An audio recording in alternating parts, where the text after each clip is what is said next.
بسم اللہ الرحمن الرحیم۔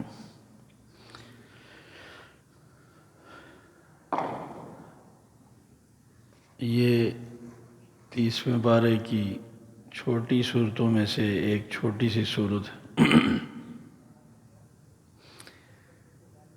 اس کا نام سورہ عصر ہے، اور وہ پہلے ہی لفظ کی وجہ سے اس کا نام عصر رکھا گیا۔ عصر کی معنی ہے زمانے کی۔ عربی میں عصر نچوڑنے کو بھی کہتے ہیں۔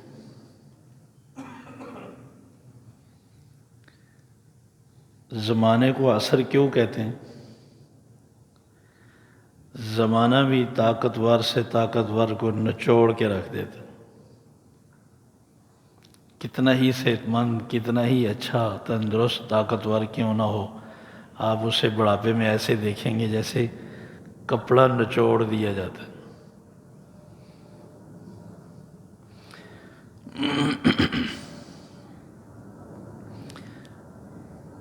زمانہ جب یہ وقت گزرتا ہے، اس کے نشیب و فراز یہ بڑا سبق سکھاتے ہیں، اور یہ اس سے بڑی عبرت حاصل ہوتی ہے۔ جس کی جتنی عمر زیادہ ہوتی ہے اس کے اتنے تجربات زیادہ ہوتے ہیں۔ ایک حدیث میں آتا ہے، رسول اکرم صلی اللہ علیہ وسلم نے فرمایا، لا حکمت الا ذو تجربہ، حکمت اور دانائی تجربات سے آتی ہے۔ لکھنا پڑھنا اپنی جگہ پہ، لیکن زمانے کی ٹھوکریں کھانے سے انسان سمجھدار اور دانا ہوتا ہے اگر سبق حاصل کرے تو اللہ تبارک و تعالیٰ نے اس صورت میں زمانے کی قسم اٹھائی،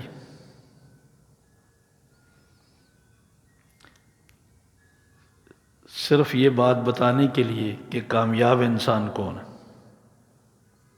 پوری دنیا میں۔ اگر کوئی کامیابی حاصل کرنا چاہتا ہے، کامیاب لائف حاصل کرنا چاہتا ہے، تو وہ ایک ہی ہے جس کی اللہ نے قسم اٹھا کر فرمایا، باقی سب دھوکے میں۔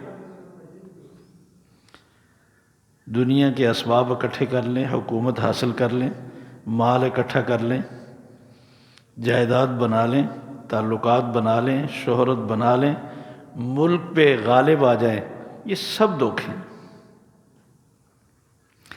قرآن مجید میں اللہ تبارک و تعالیٰ نے بڑی قوموں کے حالات ذکر کیے ہیں، بادشاہوں کے حالات بتائے ہیں، مالداروں کے حالات بتائے ہیں، جابر اور ظالم قسم کے لوگوں کے تذکرے تفصیل سے کیے ہیں، لیکن خلاصہ بہت ہی اجمال اور اختصار کے ساتھ اللہ تبارک و تعالیٰ نے قسم اٹھا کر کامیاب زندگی بتائی۔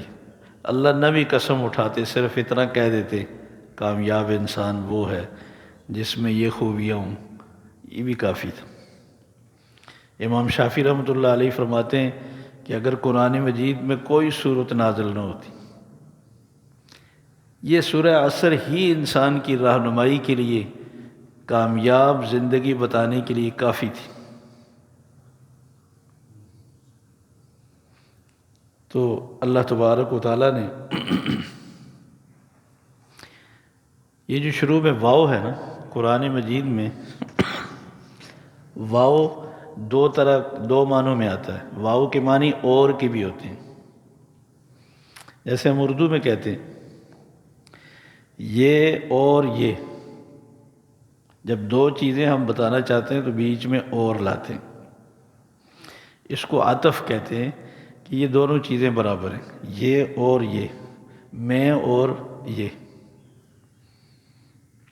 نماز پڑھیں، اقاموا الصلاۃ وآتوا الزکوٰۃ، نماز پڑھیں اور زکوٰۃ دیں، دو چیزیں بتانے کے لیے۔ لیکن ایک اور معنی بھی ہے قرآن مجید میں واو کا، وہاں اور معنی نہیں کیا جاتا، وہاں معنی کیا جاتا ہے قسم کا، مجھے قسم ہے۔ یہ کیسے پتہ چلے گا؟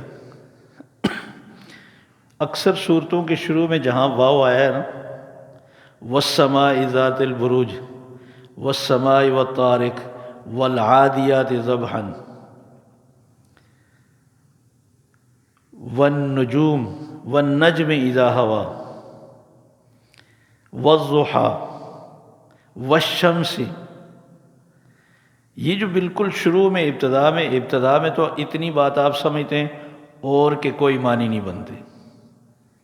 کلام کی ابتدا میں اور نہیں ہوتا، اور ہوتا ہے درمیان میں، یہ اور یہ. تو یہ شروع میں جو واو آتا ہے یہ ہوتا ہے قسم کے معنی. والشمس مجھے سورج کی قسم، والضحیٰ مجھے دن کی روشنی کی قسم، واللیل مجھے رات کی تاریکی کی قسم، والسماء مجھے آسمان کی قسم، والارض مجھے زمین کی قسم، والعصر مجھے زمانے کی قسم. تو اللہ تبارک و تعالیٰ نے جہاں یہ زمانے کی قسم اٹھائی ہے، یہ بات بتانے کے لیے کہ جو میں کہہ رہا ہوں اس پر زمانہ بھی گواہ ہے.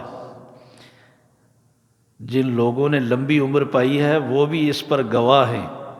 وہ ان کے تجربات، ان کے مشاہدات بھی یہ بات آئی ہے کہ کامیاب صرف وہ ہیں.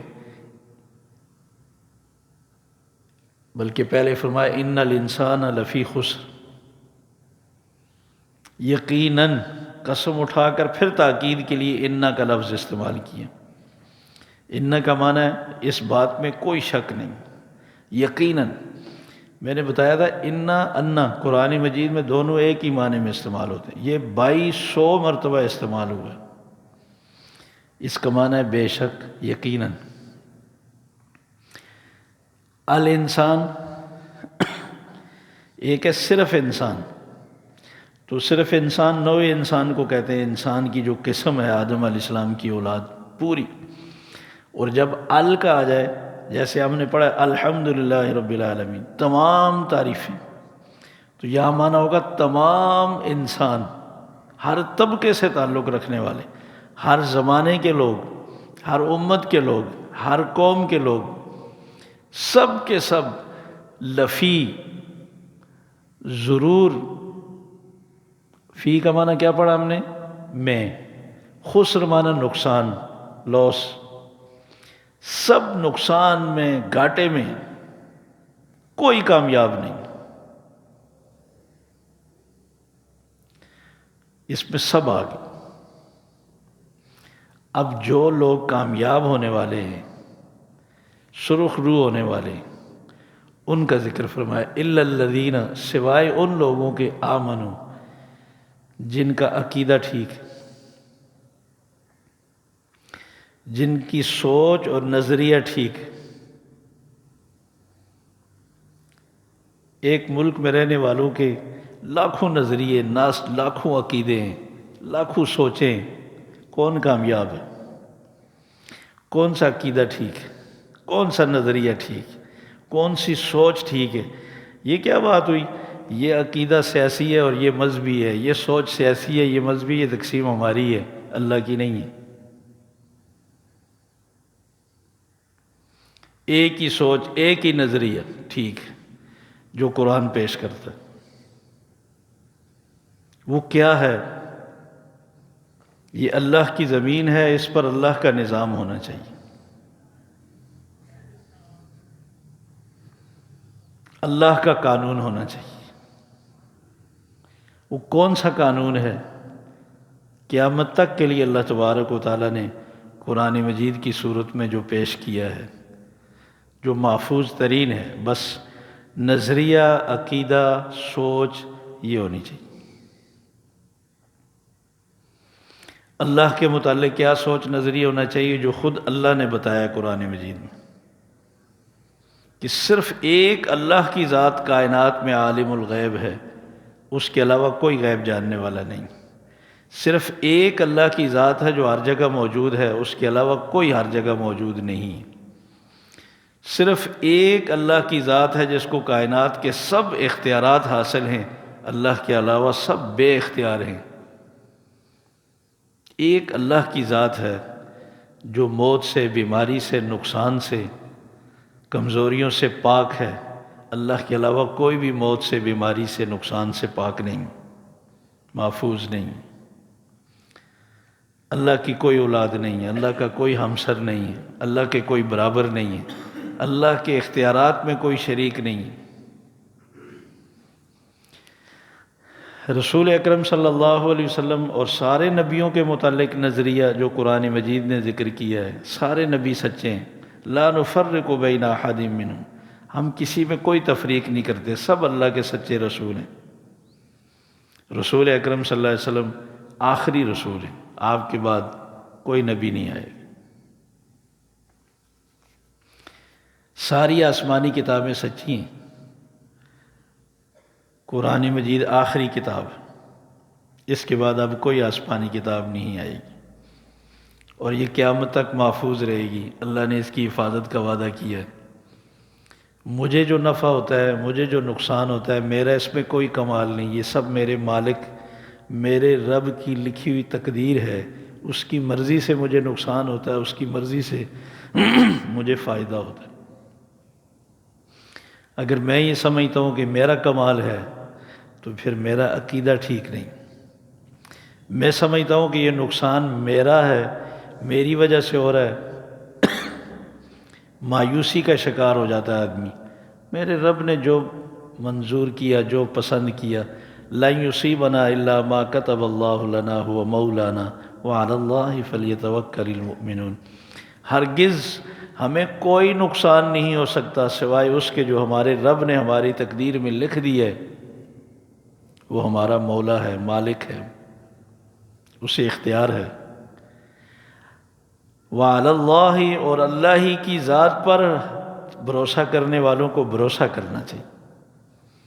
یہ ایک ایسا پر امید نظریہ ہے کہ اس پر یقین رکھنے والا کبھی مایوس نہیں ہوتا، کبھی خودکشی نہیں کرتا۔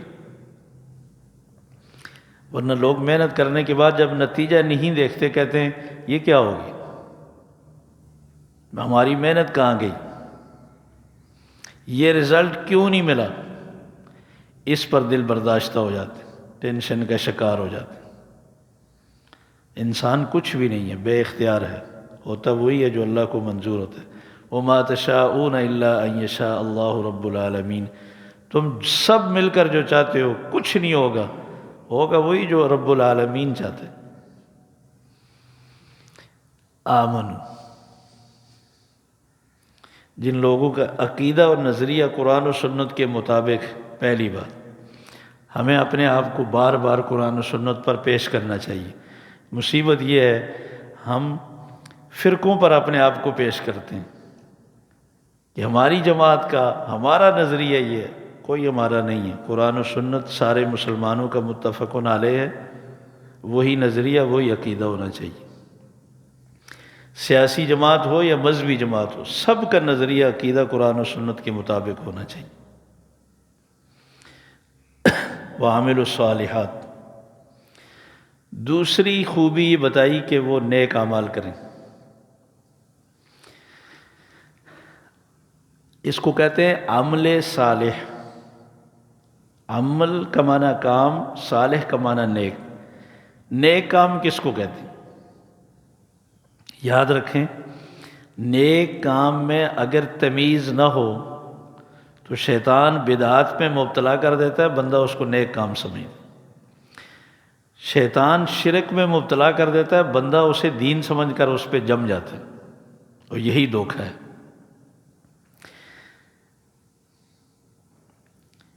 شرک کو گناہ سمجھ کر کوئی نہیں کرتا، بدعت کو گناہ سمجھ کر کوئی نہیں کرتا۔ مشرک شرک کو دین سمجھتا ہے اور خالص دین سمجھتا ہے، اس پہ اپنی جان دیتا ہے۔ بدعتی بدعت کو دین سمجھتا ہے اور اس پر اپنی جان کھپا دیتا ہے۔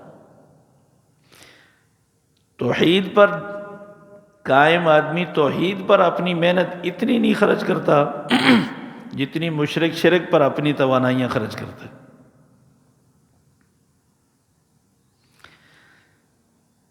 بنیاد دونوں کی ایک ہے، توحید میں بھی بنیاد محبت ہے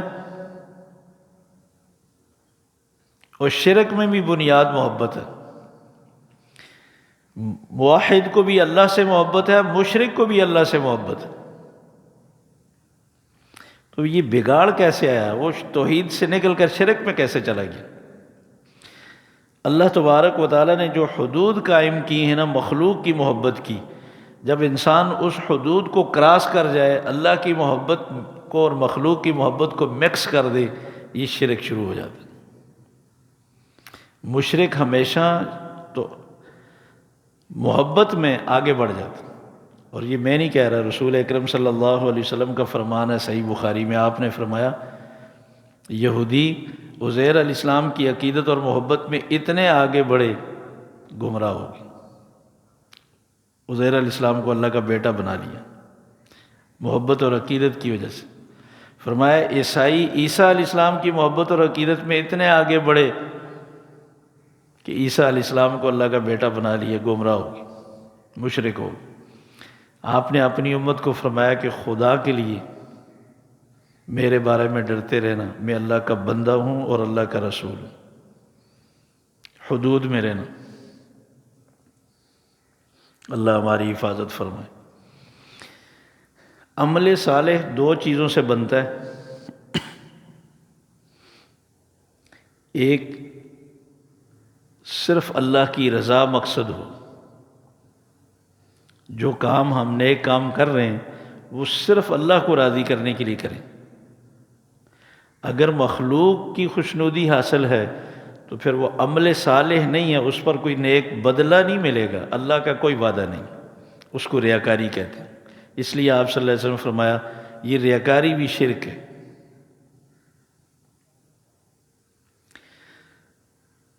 تو اخلاص ہو، اخلاص کے معنی یہ صرف اللہ کی رضا ہو۔ اور دوسری چیز جو شرط ہے وہ فرمایا رسول اکرم صلی اللہ علیہ وسلم کے طریقے اور سنت کے مطابق ہو۔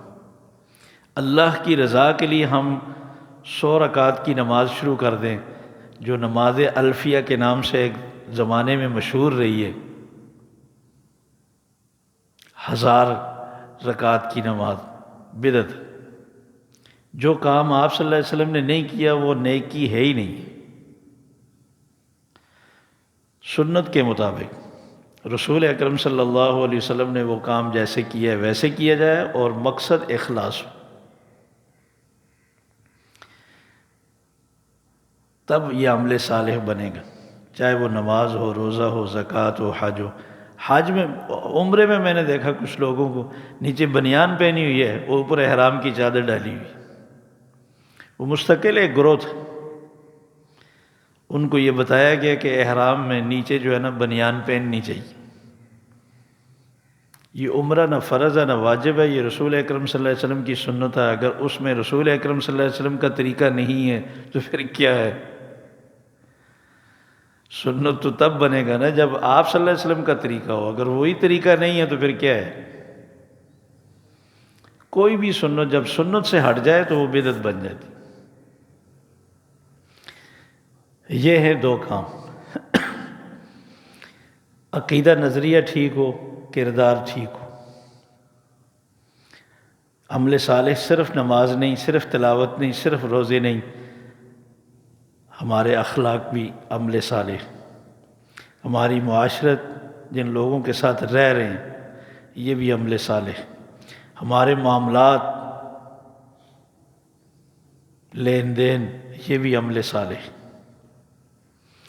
وَتَوَاصَوْا بِالْحَقِّ، دین میں فرائض اور واجبات کا دوسروں کو کہتے رہنا۔